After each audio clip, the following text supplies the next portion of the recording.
Hey guys, how you doing? It's Gerard here from the Lifestyle team, and today I'm going to show you how to set up your conversion tracking within the Adwords platform, so you can start tracking, your cost per acquisition of your customers, your leads, and any sales that you may make in your business. Because if you're not tracking, you're not marketing, and they're very important metrics to know, so you can make some data-driven decisions within your Adwords account. So this is what your dashboard is going to look like.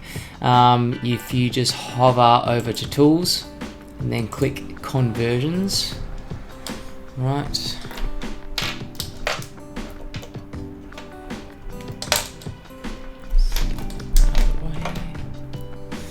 Cool. So these are some conversions I've set up myself, but I'm going to set one up from scratch so you can see how it's done. We're just going to click on this web button here. It's called Add Conversion, and depending on what you want to track, like if you're an offline business, you can actually track sales that happen offline and then import them into your AdWords, but I'm going to assume that you have a website, and that's what we're going to be tracking within this video. So you're going to name what your conversion is.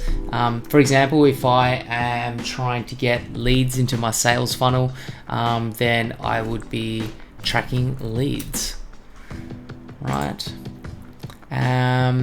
Now if you know how much each lead is worth to your business, you can put a value in for each lead that you get. Otherwise, really, I just don't assign a value at this point. Now with your account, you've got a couple of options here. You've got every, which will mean that if a person clicks an ad, then converts, and then clicks on the ad again later, and then converts again for some reason, or signs up again, that's going to count as 2 conversions.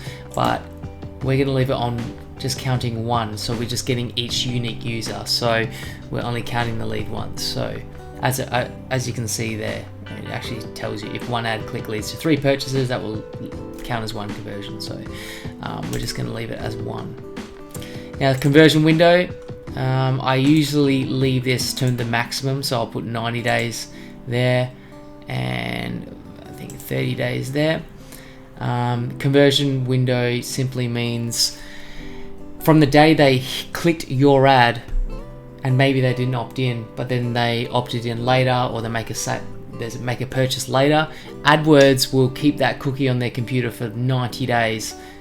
So it will track it back to that actual ad 90 days from now. If they make a purchase within 90 days, it will be tracked back to that specific ad, whatever it was from the beginning. So I like to have that maximum time frame. Just click done. Now your category, what are you tracking? Today we're going to be tracking leads, so we're going to put lead there, and then include in all conversion, yes, and always use the last click model, and then click save and continue. That one already exists, so I'm just put leads test and click save and continue.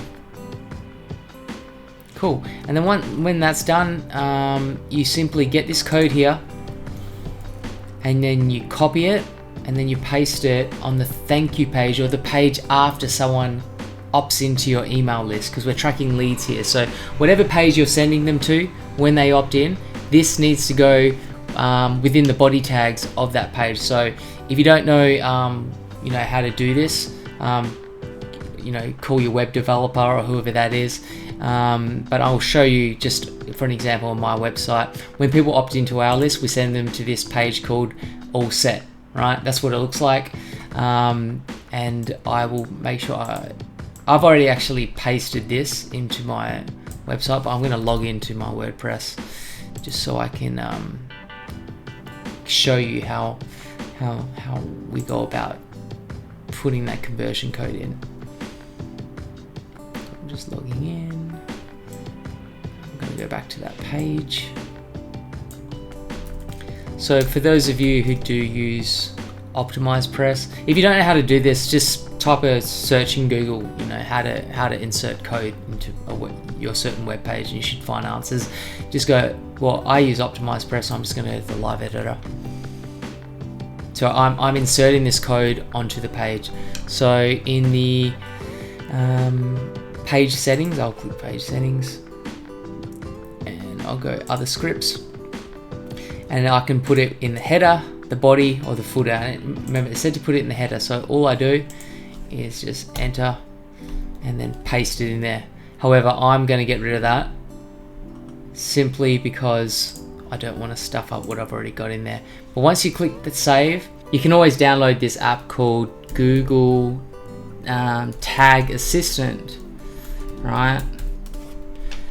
If you just type that in Google, you click on that, and then you add it to your browser, right? You can, mine's already added, and it looks like this blue button here.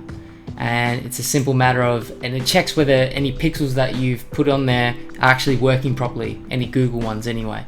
So this is one of my pages, and it flashes right here, and it shows there's two errors actually on my page with Google Tag Manager, which I should probably have a look at. But my AdWords conversion tracking, it's got my AdWords unique number there, and you can find that in your conversion list. So that one ends in 440, and if I go back to my actual conversions, so it will probably be this leads one, and there it is there, 86440. So I know that that's been installed correctly. And if Google Tag Manager will actually tell you whether it's not installed correctly, it will come up in red. The blue is all good, so I'm just going to leave it like that. So that will start tracking leads within your AdWords system. Another thing you might want to start tracking is your sales. So one of the affiliate products that we promote is an application sale to an educational company, and that pays us as an affiliate $20. And I'm going to show you how to set that type of conversion up. So what you do, you just go add conversion again. Once again, it's going to be a website app. This one I'm going to call an application sale.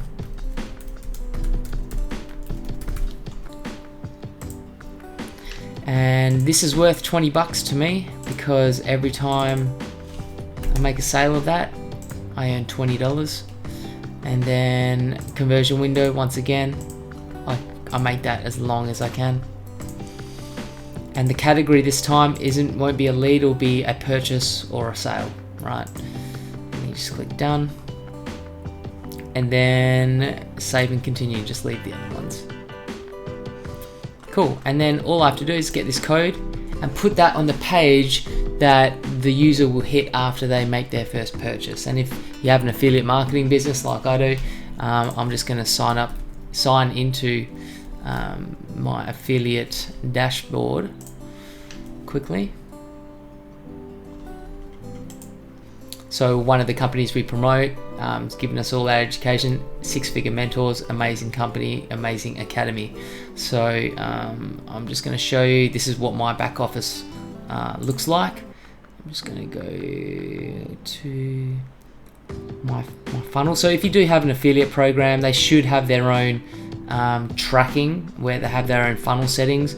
You need to access that and paste that piece of code from AdWords into the page that people hit once they make that first, make that purchase. So for me, I've got an application order receipt page. I paste that right into there. Cool. And then I just go save changes, and then that will start tracking purchases. Another one I like to track is, if people become members to that same affiliate marketing company, there's another page called the bridge page that they hit, and I would want to track that as well through AdWords. So I create another one. I go through the same process. I just hit add conversion, click website, and this one I'll call member sales. And to me, that's worth $100 this time. So I'm going to sign $100. Cool. And then category would be, choose a different category so you can segment these when you look at your data. So I think I called purchase or sale. I'm going to click sign up this time, and then click save and continue.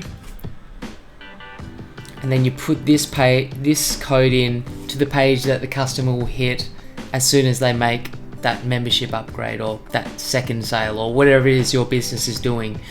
that's, always remember, you put the pixel on the page they hit after they take the certain action you want to track. That's all you need to know. So I'm going to go into my back office here, and then you just simply go here and you paste it, and then you click Save Changes. I'm not going to paste it because I don't want to ruin anything I've got in there at the moment. So that's how you set up conversion tracking. And then when that's done, it's a simple matter of putting in certain columns into your, as you can see here, one of the campaigns, I'm going for inspirational speeches here in the US. But the cool thing is that once you put in your columns, if you go up here, you can look at your data anyway, so it will give you how much you've spent. So as you see, I'm targeting all these different age ranges, from females 25 to 34 all the way to males 55 to 64, right? And I want to know how much it costs per subscriber I get. So what I do is I go to columns, and you always click. Now you can click conversions, and that will show you conversions, but I like to go modify columns.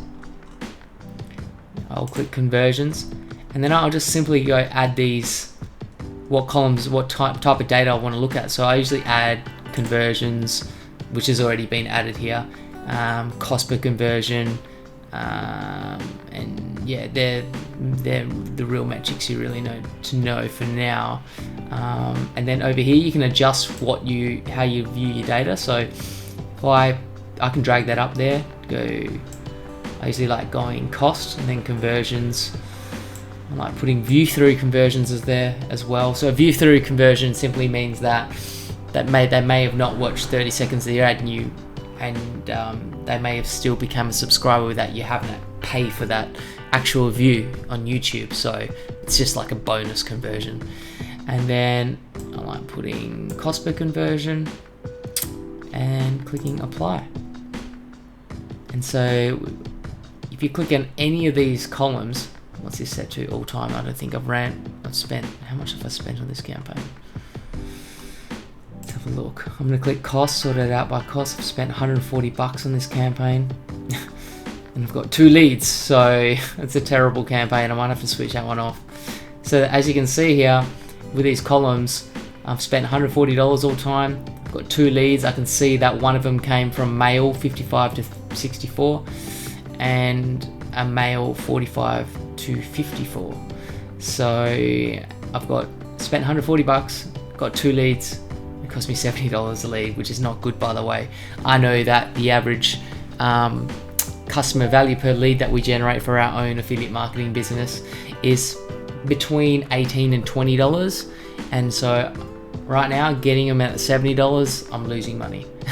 But we generally aim for a lead cost between around $10, and then we're doubling our money. So just keep that in mind when you're marketing your business.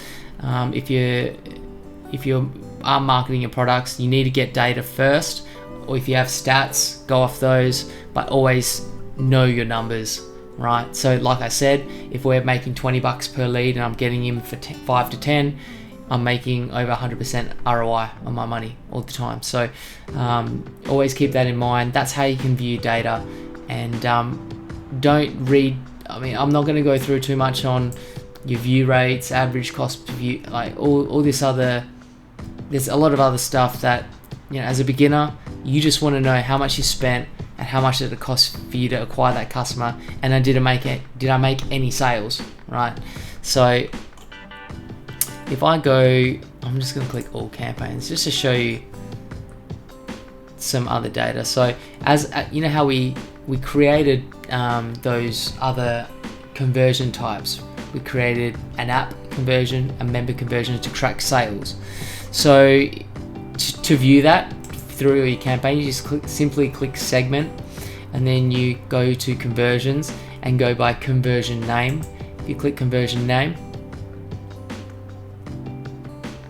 it'll show you how much each campaign has been doing. So for example, this one at the top here, law of attraction, it spent a lot of money. Spent 58 grand on it. I've got in my first recording I made a mistake with this one, but with this campaign, obviously spent $58,000. I've generated 4,896 lead at an average cost of $12.03 per lead. I have sold 47 applications, which have generated me $20 per sale, and this says that on average it's cost me $1,252 per SFM application sale. Now those numbers are very skewed because I didn't put this pixel in until like halfway through our account, so that average cost by my own manual calculations is around $400. So don't read too much into that one there. And it says that I've got 102 members at an average cost of $577 per member. Now when I'm looking at these stats, you need to know on average how much, this tells you how much it costs to acquire the customer, and then how much it costs to make one sale, how much it costs to make the next sale. If you know your numbers and you know that maybe for every application that I sell, it earns me $1,000, then I know that if I'm getting them in for $400, I'm making $600 net profit every single time. So that's how you can start viewing your data, start making data-driven decisions. If you haven't got sales and stuff yet, you have to go off just go off your cost per lead. Understand what are you willing to pay to generate a lead for your business, and have those stats in mind when you do your marketing, and always try to hit those stats. So thanks for coming to check out the video. I hope this has all made sense. Make sure you have those conversions pixels installed properly, otherwise you won't be able to track anything, and you really do need to track. So thanks for coming to check out this video, and I'll speak to you soon.